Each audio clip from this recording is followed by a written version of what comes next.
Bienvenidos a Ucrania y el Estado Profundo. En este episodio les voy a relatar el origen de los laboratorios biológicos, desde la antigua Unión Soviética hasta nuestros días.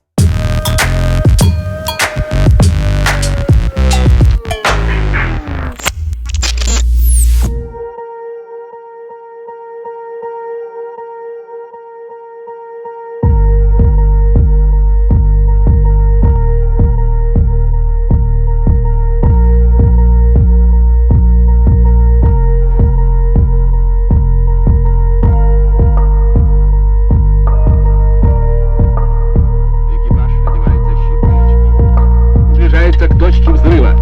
Высота 4000 метров. Осталось 3 секунды. 2, 1, 0. Взрыв сопровождался световой вспышкой необычной.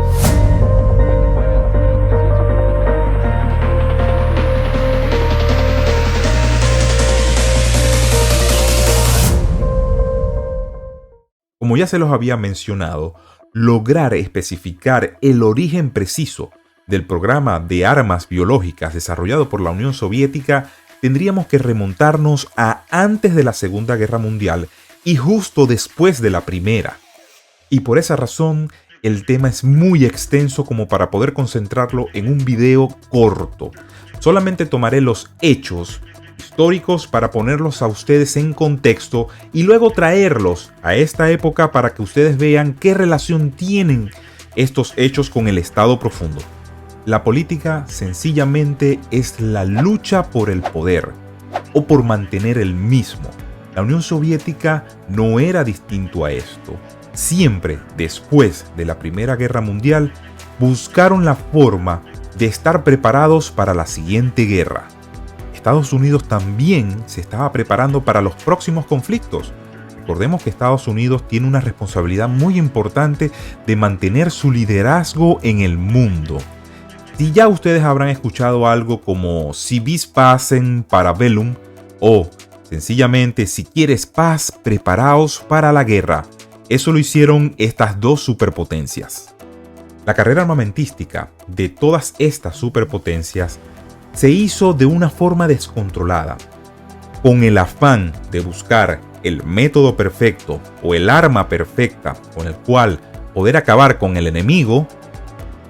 Nunca pensaron en las repercusiones que éstas podrían tener, como por ejemplo una bomba atómica o lo que ya mencionamos como armas biológicas.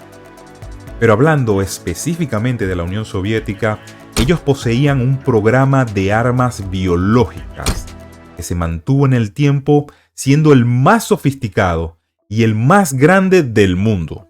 Ese tiempo casualmente transcurrió desde las décadas de 1920 hasta 1992, 2 años después que se desintegra la Unión Soviética, casualmente. Como un pequeño dato curioso, en la Segunda Guerra Mundial, Joseph Stalin utilizó la tularemia o fiebre de conejo para evitar que los nazis entraran y tomaran Stalingrado. Y con toda esta locura de buscar el poder o de conservar el poder, ustedes se preguntarán si no había alguien o algún país que pudiera proponer regular todas estas acciones. Pues sí, siempre se han firmado tratados.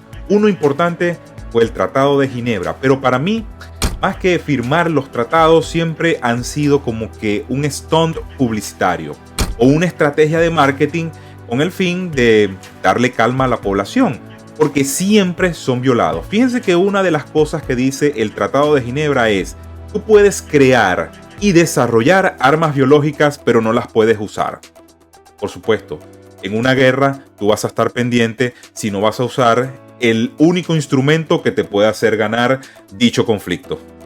Aunque claro, yo hablo de la Unión Soviética ya que se consideraban para aquel tiempo como enemigos naturales de Occidente. Pero también Estados Unidos poseía su programa de armas biológicas, que fue desde 1943 a 1969. Estos programas podían salirse de control, incluso podían caer en manos equivocadas. Por eso los países que poseían este tipo de programas empujaron siempre a buscar una solución, llegaron a un acuerdo y se creó la BWC, que es la Biological Weapons Convention, o la Convención de Armas Biológicas, donde su primer signatario fue Estados Unidos, para posterior obligar a la Unión Soviética a adherirse al tratado. Por supuesto, y vulgarmente y coloquialmente, los soviéticos no le pararon bolas y siguieron desarrollando armas biológicas.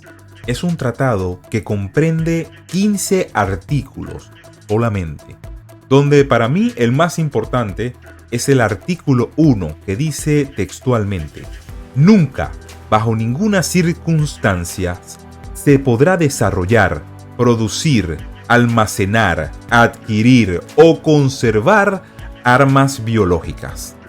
Otro dato curioso de este programa es que estaban desarrollando bioagentes como el anthrax, la peste, la tularemia, el muervo y algo muy curioso, un virus llamado la encefalitis equina venezolana.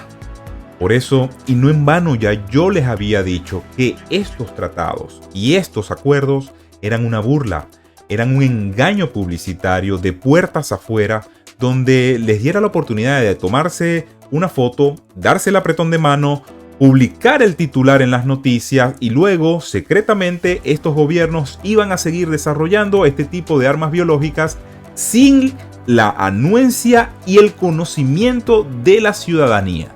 Y todo este contexto histórico nos va a traer una década después de la disolución de la Unión Soviética, específicamente a Ucrania, año 2005, precisamente después de la Revolución Naranja. Qué casualidad, ¿no? Pero vamos a dejar para el próximo episodio lo que sucedió a partir del 2005. Y si este video todavía está activo en las plataformas de YouTube y Spotify, te invito a que lo compartas, comentes qué opinas de este episodio, ¿lo sabías? Y que por supuesto le des like para vencer la censura. En el primer comentario te voy a dejar mi link a mi canal de Telegram. Nos vemos en un nuevo episodio. Les habló Esteban Figueroa.